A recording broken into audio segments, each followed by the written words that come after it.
अभिमन्यु अपनी पत्नी दिशा के साथ कुल्लू की घनी पहाड़ियों में बसे हुए झेलमपुर कस्बे में अपने दोस्त आर्यन की शादी में आया हुआ था।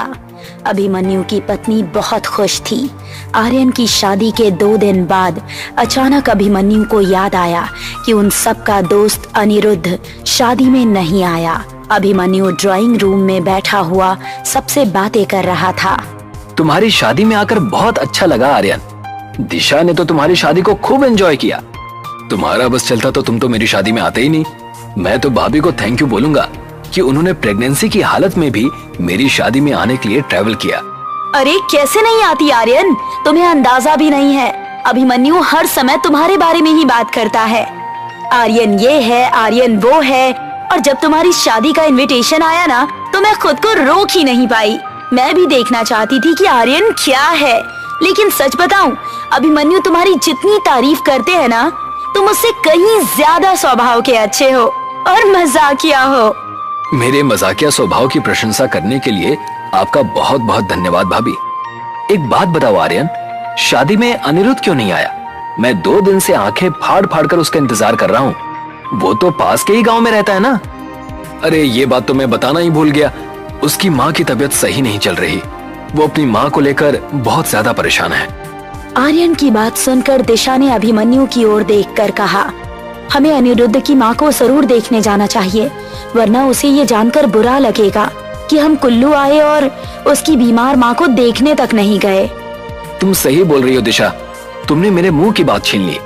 अगर ऐसी बात है तो फिर कल मैं तुम दोनों को उसके गाँव ले चलूंगा। अरे भूल गए क्या? कल तो मेरी दिल्ली वापसी का रिजर्वेशन है। मैं एक काम करता हूँ, तुम्हारी बाइक लिए जाता हूँ। मैंने सुना है कि उसका घर यहाँ से 3 किलोमीटर दूर है। मैं और दिशा अकेले चले जाएंगे। अभिमन्यु की बात सुनकर आर्यन के चेहरे पर अचानक चिंता की लकीरें झलकने लगी। आर्यन का डरा हुआ चेहरा देखकर अभिमन्यु बोला, क्या बात है आर्यन, तुम्हारे चेहरे का रंग क्यों उड़ गया? दरअसल बात यह है अभिमन्यु, अनिरुद्ध के गाँव से कुछ दूर पहले डायनी का इलाका पड़ता है। भाभी के पेट में 3 माह का गर्भ है और ये एक पहाड़ी इलाका है। तुम दोनों को वहां तक पहुंचते पहुंचते रात हो जाएगी और रात के समय किसी भी गर्भवती औरत का डायनी घाटी से गुजरना मौत को दावत देने जैसा होता है। आर्यन की बात सुनकर अभिमन्यु जोर जोर से हंसने लगा। तुम पागल हो गए हो क्या? दुनिया मंगल ग्रह पर कॉलोनी बनाने की तैयारी कर रही है और तुम अभी भी इन अंधविश्वास भरी बातों पर यकीन करते हो? नहीं अभिमन्यु, ये कोई मजाक का विषय नहीं है। डायनी एक तरह से डायन का ही स्वरूप होती है, लेकिन ये डायन से थोड़ी अलग प्रकार की होती है। डायनी को गर्भवती महिलाओं के गर्भ में पल रहे बच्चे बहुत पसंद होते हैं और वो उन बच्चों को खाने के लिए किसी भी हद तक जा सकती है। मैं इन सब बातों पर विश्वास नहीं करती। मैं एक नए जमाने की लड़की हूँ और मुझे लगता है कि आपको भी इन सब बातों पर विश्वास नहीं करना चाहिए। मैं भी अभिमन्यु के साथ शहर में ही पढ़ा लिखा हूँ भाभी, लेकिन डायन भूत प्रेत इन सब का भी दुनिया में अस्तित्व होता है। ये बात अलग है कि शहर के लोग इन बातों पर विश्वास नहीं करते, लेकिन हम पहाड़ों पर रहने वाले लोग इन बातों पर गहराई से विश्वास करते हैं, क्योंकि हम जानते हैं कि ये सत्य है। तुम अच्छी तरह से जानते हो आर्यन कि मुझे हमेशा से इन बातों से चिढ़ रही है। मैं इन बातों पर बिल्कुल भी विश्वास नहीं करता। अब मैं तुम्हें कैसे समझाऊं अभिमन्यु? मैं तुम्हें बताना तो नहीं चाहता था, लेकिन लगता है अब तुम्हें बताना ही पड़ेगा। सुनो, अनिरुद्ध का 6 माह का बेटा पिछले कई दिनों से लापता है और तो और उसके गांव में बहुत सी गर्भवती महिलाओं के गर्भ के बच्चे भी लापता हैं। उस गांव में आज के दिन भी डायनी का प्रकोप जारी है। लोग वहां दिन में भी जाने से घबराते हैं। अब मैं समझा।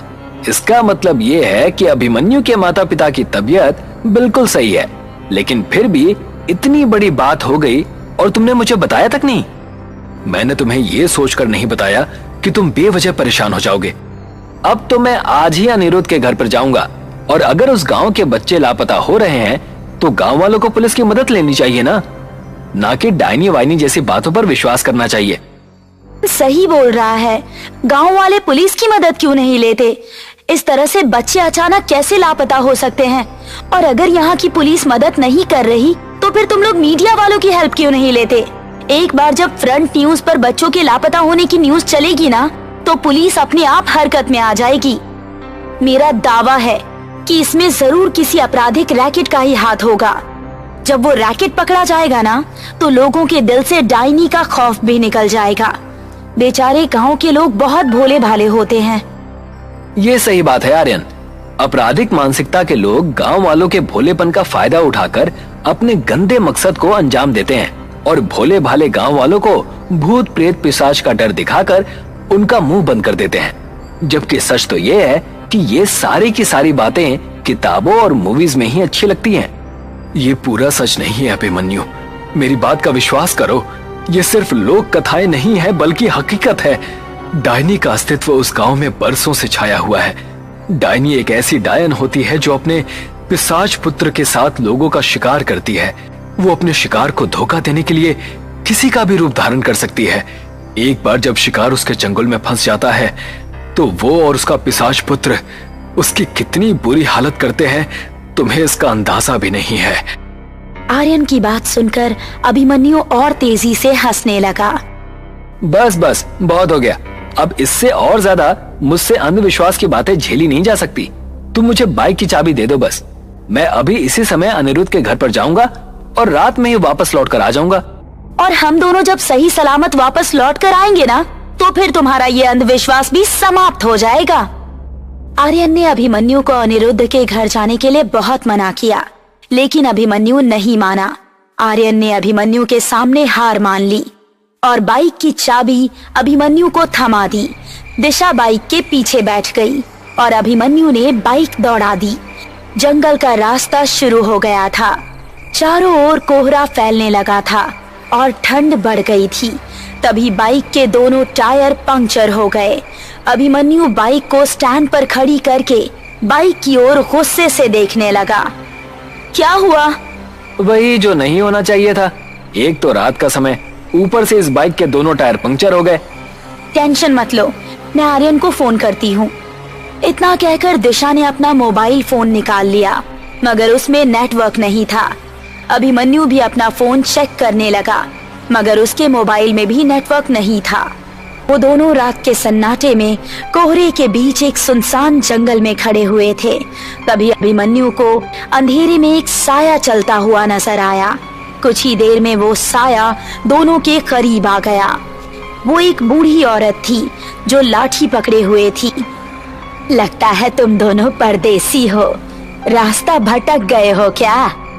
नहीं माँ जी, बाइक के दोनों टायर पंक्चर हो गए हैं और हमारे मोबाइल में नेटवर्क भी नहीं है। समझ में नहीं आ रहा कि क्या करें। रात का सन्नाटा फैला हुआ है बेटा, और ये डायनी का इलाका है। यहाँ जंगली जानवर रात में टहलते रहते हैं। पैदल जाने में तुम दोनों को खतरा हो सकता है। यहाँ से कुछ दूर पर मेरी एक झोपड़ी है। अगर तुम लोग चाहो तो मेरे घर चल सकते हो। डायनी का नाम सुनकर दिशा बुरी तरह चौंक गई। आपका बहुत बहुत धन्यवाद माँ जी। वो बूढ़ी औरत अपनी लाठी लेकर आगे आगे चलने लगी। अभिमन्यु बाइक घसीटता हुआ उस बूढ़ी औरत के पीछे पीछे चलने लगा। कुछ ही देर में वो दोनों एक झोपड़ी के सामने खड़े हुए थे, जिसके चारों ओर लंबे घने पेड़ ही पेड़ थे और वहाँ भी चारों ओर कोहरा छाया हुआ था। दिशा के चेहरे पर अब डर झलकने लगा था। दिशा ने आहिस्ता से अभिमन्यु से कहा, अभिमन्यु, मुझे कुछ सही नहीं लग रहा। लगता है तुम्हारे दिमाग में आर्यन की बातें हावी होने लगी हैं। तभी उन दोनों के कानों में बुढ़िया की आवाज टकराई। अंदर आ जाओ तुम दोनों, मेरा बेटा अभी आता ही होगा। लेकिन यहाँ कोई आसपास मकान नजर क्यों नहीं आ रहा? अभिमन्यु ने इतना कहा ही था कि अचानक तेज बारिश होने लगी।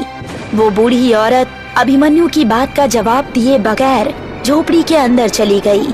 अब उन दोनों के पास उसकी बात मानने के अलावा और कोई चारा नहीं था। वो दोनों झोपड़ी के अंदर चले गए और वहाँ बिछी हुई एक चारपाई पर बैठ गए।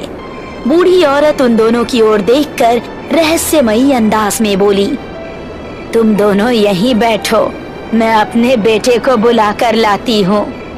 इतना कहकर वो बूढ़ी औरत बाहर चली गई। उन दोनों को वहाँ बैठे बैठे काफी देर हो गई थी। बाहर अभी भी रिमझिम बारिश हो रही थी। दिशा ने अपनी घड़ी देखी तो वो चौंक गई। घड़ी में रात के 2 बज रहे थे। दिशा डरते हुए अभिमन्यु से बोली, मुझे कुछ सही नहीं लग रहा है अभिमन्यु, कुछ तो गड़बड़ है यहाँ पर। उस बूढ़ी औरत को गए हुए काफी देर हो गया है, कहीं आर्यन की बात सही तो नहीं। मेरे पेट में कुछ अजीब सा महसूस हो रहा है। दिशा की ये बात सुनकर अभिमन्यु बुरी तरह से चौंक गया और बोला, तुम कहना क्या चाहती हो दिशा? क्या हो रहा है तुम्हारे पेट में? मुझे यहाँ बैठे हुए काफी देर हो गई है, लेकिन अभी तक मेरे पेट में किसी प्रकार की कोई हलचल नहीं हो रही है। ऐसा लग रहा है कि मानो मैं प्रेग्नेंट हूँ ही नहीं। इतना कहकर दिशा ने अपने पेट पर हाथ रख लिया, मगर जैसे ही उसने अपने पेट पर हाथ रखा, दिशा अपने पेट को हैरत और खौफ से आंखें फाड़ फाड़ कर देखने लगी। अभिमन्यु, आर्यन की बात बिल्कुल सही थी, मेरे पेट में बच्चा नहीं है। क्या बकवास कर रही हो तुम? ये कैसे हो सकता है? इतना कहकर अभिमन्यु ने जैसे ही दिशा के पेट पर हाथ रखा, उसका पेट बिल्कुल सपाट था। अभिमन्यु के डर और दहशत से रोंगटे खड़े हो गए। तभी उन दोनों को बाहर किसी के कदमों की आहट सुनाई दी। अभिमन्यु और दिशा ने जैसे ही अपने कदम उस झोपड़ी के बाहर निकाले, तो बाहर का नजारा देखकर उन दोनों की आंखें दहशत से फटी की फटी रह गई। बाहर एक 6 फुट का बड़ा ही भयानक दिखने वाला व्यक्ति खड़ा हुआ था। उसके चेहरे का मांस जगह जगह से फटा हुआ था, उसकी आंखों से खून टपक रहा था और उस बूढ़ी औरत की आंखों की पुतलियां भी बिल्कुल सफेद हो चुकी थी। उसके दांत अजीब और बिल्कुल पीले थे। यही है मेरा बेटा। दिशा की जोरदार चीख निकल गई। कौन हो तुम? डायनी। आर्यन सही बोल रहा था अभिमन्यु। जितनी तेजी से यहाँ से भाग सकती हो, उतनी तेजी से यहाँ से भागो। अभिमन्यु ने इतना कहा ही था कि तभी वो भयानक व्यक्ति बेहद फुर्ती से दिशा के नजदीक आ गया और उसने दिशा का गला बुरी तरह से दबोच लिया। अभिमन्यु अपनी पत्नी को बचाने के लिए हाथ पैर मारने लगा कि तभी डायनी ने अपने पंजे से अभिमन्यु के कंधे को फाड़ कर रख दिया। अभिमन्यु जमीन पर गिर गया। उस भयानक चेहरे वाले ने अपने पंजे से दिशा का पेट फाड़ दिया। दिशा एक चीख के साथ ढेर होकर जमीन पर गिर गई। वो बूढ़ी औरत अब अभिमन्यु की ओर खूंखार नजरों से देखने लगी। तभी अभिमन्यु को दूर से बहुत सारी रोशनियां नजर आई। अभिमन्यु ने देखा कि बहुत से गांव वाले हाथों में मशाल लिए उनकी ओर चले आ रहे थे। जैसे जैसे वो नजदीक आ रहे थे, वो भयानक दिखने वाली डायन और उस पिशाच के कदम पीछे की ओर हटते जा रहे थे। वो दोनों धुआं बनकर गायब हो गए। उस झोपड़ी का नामो निशान तक मौजूद नहीं था। अभिमन्यु बेहोशी की गहराइयों यानी कि नींद में समा गया। तभी उसके कानों में उसके दोस्त अनिरुद्ध की आवाज गूंजी। वो गांव वालों से बोल रहा था, इसकी पत्नी मारी गई, उठाओ इसको और जल्दी ले चलो यहाँ से। अगली सुबह अभिमन्यु की आंख अनिरुद्ध के घर पर खुली। वो तो अच्छा हुआ कि मेरे पास आर्यन का फोन आ गया था। काफी देर इंतजार करने के बाद भी जब तुम मेरे घर पर नहीं आए तो मैं समझ गया था कि तुम डायनी के जाल में फंस गए हो। मैं तुरंत गांव वालों को जमा करके उसके इलाके में पहुंच गया। बहुत सालों पहले वहां एक बूढ़ी औरत और उसका बदसूरत बेटा रहा करता था। बूढ़ी औरत तंत्र मंत्र करती थी और उसका बेटा इंसानों की बलि लिया करता था। एक रात गांव वालों ने मिलकर उस बूढ़ी औरत के बदसूरत बेटे को मार दिया। वो बूढ़ी औरत अपने जवान बदसूरत बेटे की मौत को बर्दाश्त नहीं कर सकी और उसने गांव वालों से बदला लेने के लिए डायनी की काली तंत्र विद्या का सहारा लेना शुरू कर दिया। डायनी ने प्रसन्न होकर उसके पुत्र को अपना पुत्र बना लिया, पिशाच बनाकर। तब से वो ऐसे ही लोगों का शिकार करती रहती है। अभिमन्यु आंखों में आंसू लिए उसी दिन दिल्ली वापस लौट आया। अभिमन्यु ने फिर दूसरी शादी नहीं की। वो आज भी अपनी पत्नी दिशा को याद करके रोता रहता है।